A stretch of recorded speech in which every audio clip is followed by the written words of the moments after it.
Méta de choc, méta de choc. Méta de choc. Et si on se demandait pourquoi on pense ce qu'on pense? Story 1. Histoire de virus. Acte 4. Bientôt la fin.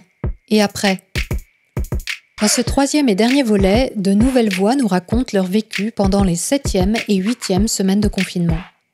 Marie nous parle de son incrédulité du début et de la profonde tristesse qui l'a suivie. Elle voit aujourd'hui ses 54 jours de repos forcé comme une réelle bénédiction. Rico a découvert un confort inédit dans le confinement et ne voit pas du tout d'un bon œil le retour à la normale. Nous retrouvons aussi Caroline. Partie se confiner à Tarascon chez ses parents, elle se retrouve confrontée à une situation particulièrement difficile. Enfin, nous découvrons l'histoire de Jeff en Belgique, qui cohabite avec sa mère. Il nous raconte sa déconversion accélérée des croyances New Age. Je m'appelle Marie, j'ai 43 ans, j'habite à Plérin dans les Côtes-d'Armor. Je suis actuellement sans emploi, donc confinée à la maison avec mon mari, mes enfants, ma chienne et mes 2 chats. C'est très important. Nous sommes au jour 54 du confinement. Donc 2 jours avant la fin programmée de cette première phase, avant le 11 mai, je dois dire que 54 jours, en fait c'est passé super vite. Au démarrage, après l'incrédulité et la honte d'avoir été incrédule, j'ai eu un moment de panique assez fort et de peur panique en fait, par rapport au virus et à ses conséquences. J'ai vite réalisé qu'on envoyait le personnel soignant et les gens qui s'occupent des autres humains au front, sans protection, donc au casse-pipe. Et puis j'ai vite réalisé aussi que les réas allaient vite saturés, que les gens risquaient de mourir en réa sans leur famille, que ça allait être très compliqué, que tous les rituels liés à la mort allaient être complètement chamboulés. Et je vis le deuil d'un proche, d'un très proche, qui est décédé l'année dernière dans des conditions un petit peu similaires. Sauf que nous, on a pu l'accompagner jusqu'au bout. Et de savoir que certaines personnes allaient vivre cette séparation dans une telle violence, ça a été vraiment pour moi hyper dur, dramatique, jusqu'à provoquer des crises de larmes. Passé cette phase un petit peu de sidération et de grosse tristesse, je me suis repris quand même parce que j'allais pas pleurer pendant 45 jours, c'était prévu au démarrage. J'ai pris la distance, j'ai arrêté aussi de regarder les reportages, les images, etc. parce que vraiment ça me faisait pas du bien. Et je me suis reconcentrée sur ma famille. Donc, étant au chômage depuis quelques mois, il a bien fallu que je trouve une mission pour occuper mes journées et me rendre utile. Donc j'ai pris en charge toute l'organisation de la maison, parce que mon mari est informaticien et fait une VAE, donc il travaille beaucoup.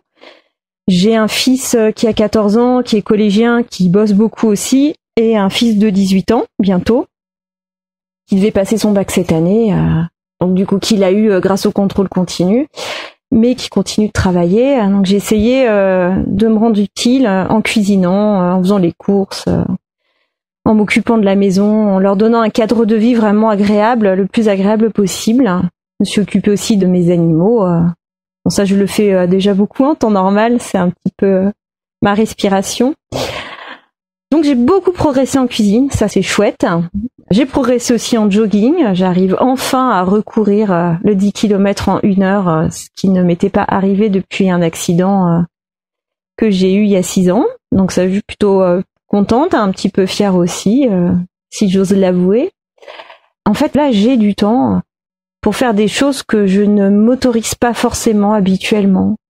J'ai pas de culpabilité en fait à le faire puisqu'on est un peu entre guillemets, pour ma part, en vacances forcées.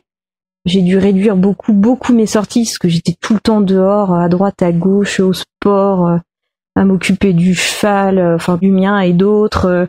J'ai un peu tendance à être hyperactive et là, je suis obligée de m'occuper autrement et donc ça m'a bien plu parce que me replonger dans des livres de philo, dans des bouquins un petit peu plus compliqués que j'ai pas forcément le courage de prendre en temps normal, de travailler aussi sur un thème qui m'est cher parce que j'ai vécu un burn-out l'année dernière et j'ai pas mal travaillé sur le thème de la souffrance au travail pour essayer de décortiquer un petit peu tout ce qui s'était passé dans mon dernier emploi. Donc ça a été vraiment salvateur et hyper utile. Ouais, ces 54 jours, en fait, c'est une bénédiction pour moi. C'est une respiration, un break comme rarement j'en ai eu. En fait, je me souviens même pas avoir eu cette sensation dans ma vie. Ce repos forcé, ça a été vraiment une sorte de bénédiction, on peut le dire. À côté de ça, ce que je retiendrai surtout, c'est l'ambivalence émotionnelle, en fait. C'est cette façon assez incroyable et ultra rapide de passer d'une émotion à une autre. Ça peut varier de la fascination-répulsion pour le virus à la colère, la sérénité, la joie, la tristesse. En fait, ça fait un ping-pong émotionnel très rapide, un peu comme les championnats du monde de ping-pong avec des Chinois en finale qui s'envoient des grosses matchs bien puissants à travers la tronche. Donc c'est un peu l'effet que ça me fait et je trouve ça assez rigolo et curieux comme sensation parce que je ne pense pas l'avoir eu auparavant. Et je trouve ça plutôt intéressant de vivre ça. Dans les points un peu moins positifs, j'ai quand même beaucoup de colère par rapport à la gestion de la crise. Alors loin de moi l'idée de faire de la politique, c'est pas le sujet, mais j'ai beaucoup de colère par rapport à la communication qui a été faite sur pas mal de sujets, une espèce de distorsion de la communication que je trouve grave. Et ça me fait peur pour la suite. Je ne sais pas ce que va donner ce déconfinement, je suis pas très optimiste vu les comportements que j'observe autour de moi. Là, ces 2 derniers jours, la pandémie n'est pas finie, c'est juste que ça s'est détendu au niveau des hôpitaux, donc c'est important que tout le monde continue à prendre bien soin de soi et des autres, de ses proches, et profiter aussi du temps qui nous est donné, parce que dans ces conditions-là, je pense que c'est quand même une chance et un événement exclusif qu'on pourra pas forcément revivre, ou en tout cas on ne le vivra pas de la même façon, puisqu'on l'aura déjà vécu.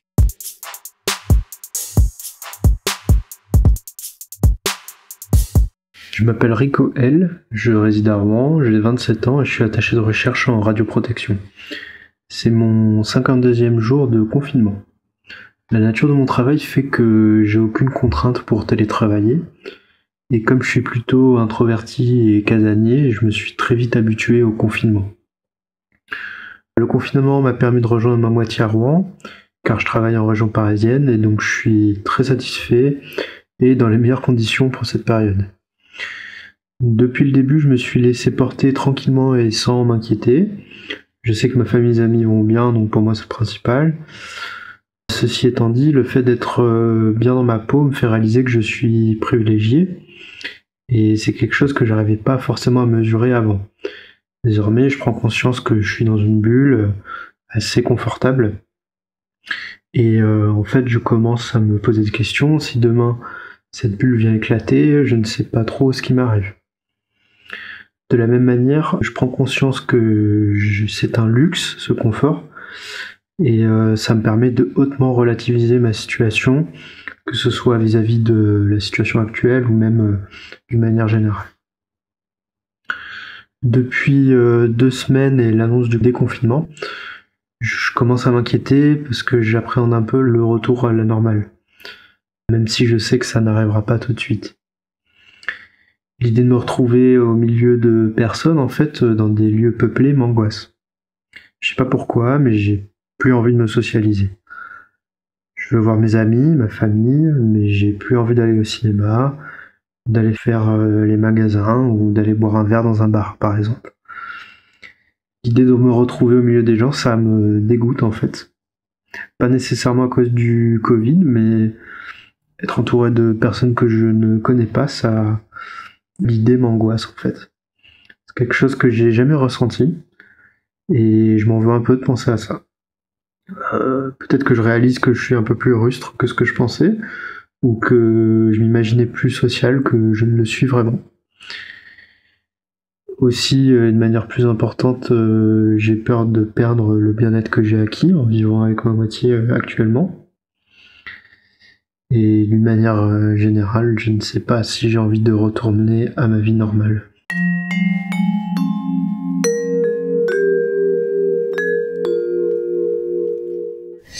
Je m'appelle Caroline, j'ai 26 ans, je suis étudiante et je suis en confinement dans le sud, à Tarascon. Je vois toujours les mêmes têtes, mes parents. Heureusement que ma compagne est là pour tenir. Ça faisait très longtemps que je n'avais pas vécu avec mes parents, pendant plus de 2 semaines. C'est très lourd parfois, heureusement que mes parents ont beaucoup d'humour, parce que sinon ce serait impossible à vivre, je pense. Donc on décompresse tous en riant. Et c'est particulièrement difficile parce que d'un côté j'ai un père avec qui il y a des problèmes de communication, disons depuis 2 ans, assez importants, du style il va passer par son frère, donc mon oncle, pour lui demander lui de m'appeler et de me faire part de son opinion. Et donc le confinement en fait était assez difficile le premier mois parce qu'on s'engueulait en fait. Et ensuite là dans le 2e mois on est plus sur de l'humour. Je crois qu'on met un peu de côté les vraies discussions entre guillemets qu'on pourrait avoir pour rester dans un endroit vivable quoi. Donc pas facile avec le père, d'autant plus que il est à la retraite, donc tous les jours on le voit toute la journée pour étudier. C'est parfois un peu difficile parce que mon père chante à tue-tête toute la journée. Du matin quand il se lève du lit, il chante. Quand il va se coucher, il chante. Mais sans déconner, hein. Alors ça peut être sympa, mais à longueur de journée, vraiment, c'est chiant. Heureusement qu'il chante bien aussi. Bon, le plus difficile, c'est finalement de vivre, coexister avec quelqu'un qui veut plus réfléchir, qui préfère penser la vie simplement, et je peux le comprendre tout à fait, qui a pas envie de se faire chier avec la réalité du monde. Comme il est à la retraite, il reste ici, chez lui, il y a plein de travaux à faire, donc c'est son truc, voilà, ça lui plaît, il est à fond là-dedans. Et du coup, c'est aussi une façon de rester à l'écart du monde. J'ai pas envie, moi, d'être coupée du monde. Et tout sauf ça, quoi. Il faut absolument rester en contact et se préoccuper, justement, du monde. Et ma mère, elle bosse, elle est médecin, gynéco, à l'hôpital. Grande catholique. En plus, elle est à fond dans des croyances ésotériques. J'essaye de discuter avec elle. Bon, déjà, je lui pose des questions, m'expliquer clairement, concrètement, ce que sont certaines notions de ces croyances, comme la pensée positive, la croyance New Age. C'est la grande croyance de ma mère. Et aussi sur les fondements, d'où ça vient, et comment elle sait que c'est vrai, tout ça. Par conséquent, ce sont des questions qui piquent un peu. Putain, des fois, c'est vraiment sectaire, quoi. Mais elle s'en rend pas compte. Elle s'en rend pas compte. Donc je m'inquiète beaucoup, et je me pose beaucoup de questions. Ça me met face à une montagne d'obstacles pour réussir à, j'ai envie de dire, à la décontaminer. Et enfin pouvoir construire une relation saine avec elle. C'est bien dans un certain sens qu'elle travaille toute la journée, enfin, malgré que évidemment je m'inquiète à cause du virus, parce que ça pourrait déraper en fait. Ça pourrait tout à fait déraper, donc c'est bien qu'elle soit pas là. Enfin, vous vous rendez compte quand même de ce que je dis, c'est bien qu'elle soit pas là. Pas un problème, non? Bref. Je crois que j'arrive pas à vivre avec eux en fait. C'est trop difficile de me confronter à toujours soit devoir expliquer mes opinions, mes décisions, et surtout Je crois que c'est difficile de les écouter en fait. C'est difficile d'écouter la soupe qu'ils me servent, que ce soit concernant des croyances ésotériques de ma mère ou la pseudo-compréhension du monde de mon père, qui baigne à n'en plus pouvoir dans un déni. Bah oui, bah c'est comme ça partout. Hein. Bah oui, bah ouais, mais non, en fait. Je crois que ça va tellement contre ce que je me bats que c'est juste pas possible. Non, écoutez, quoi. C'est fatigant. J'ai pas envie de les laisser, en fait, dans cette pensée-là. Et j'essaie de discuter, de communiquer et de leur tendre des perches, de leur confier des interrogations, mais c'est fatigant. C'est fatigant. Ça me fait chier de dire que c'est toxique parce que c'est ma famille. Ça me fait chier, ça me fait chier. J'avoue que mon cocon à Paris me manque. J'aimerais rentrer à Paris. Putain. Heureusement que j'ai des trucs à faire parce que sinon j'exploserais.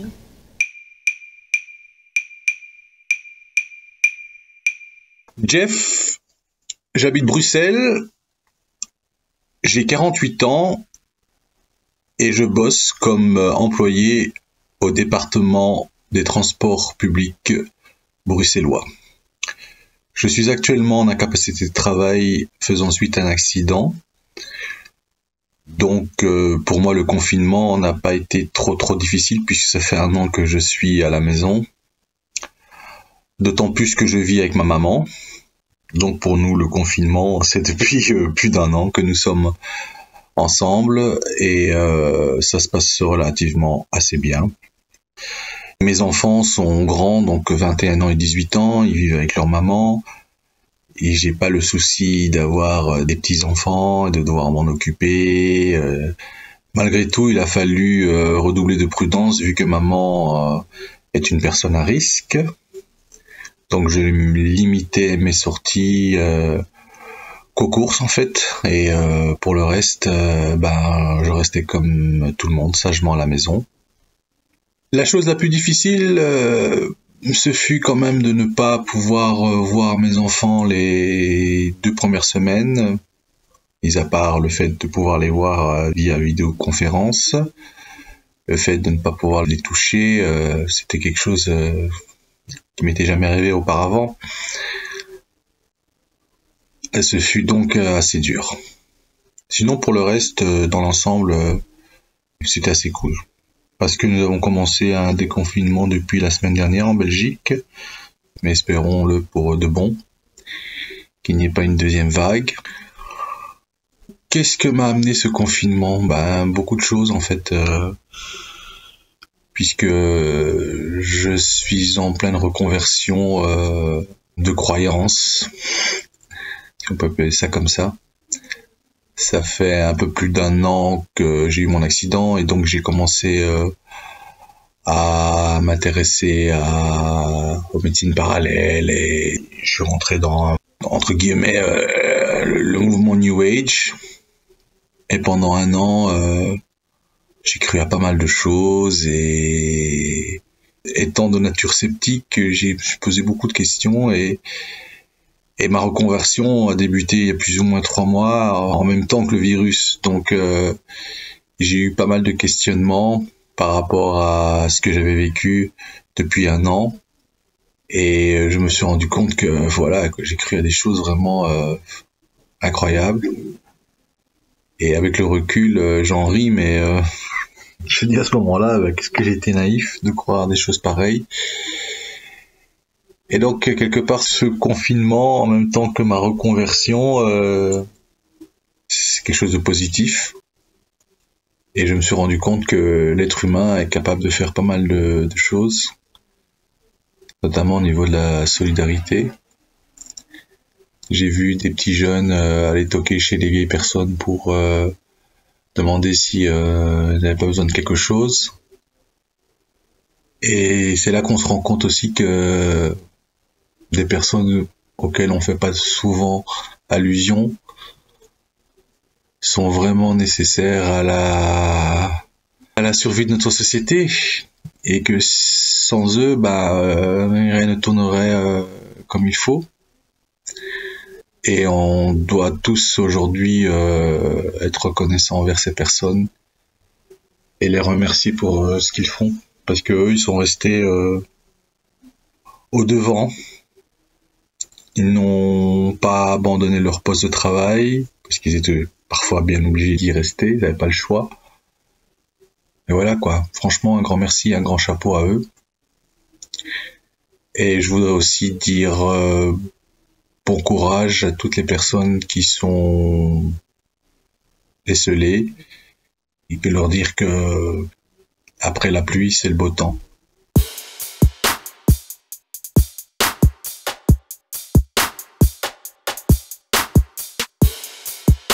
Et c'est la fin de cet acte 4. Si vous avez aimé cette émission, n'oubliez pas de mettre un pouce, un cœur ou des étoiles. Je remercie chaleureusement ceux et celles qui permettent à Méta de Choc d'œuvrer pour la diffusion au plus grand nombre de la métacognition, la réflexion sur nos propres pensées. Vos dons me sont non seulement indispensables, mais ils me touchent aussi beaucoup. Dès vendredi à 18h, on enchaîne avec l'acte 5. Comment nos héros du quotidien ont-ils vécu le déconfinement ? Nous y retrouverons, entre autres, Maud l'anonyme et Adèle, le journaliste à l'imagination débordante. Nous aurons aussi droit au témoignage de Serge Brett-Morel, l'ex-astrologue, invité de l'émission Shocking 11, qui n'a pas manqué d'analyser ses mouvements intérieurs dans leurs moindres détails. Et vous, comment le confinement a-t-il modifié votre manière de penser la vie, les autres et vous-même ?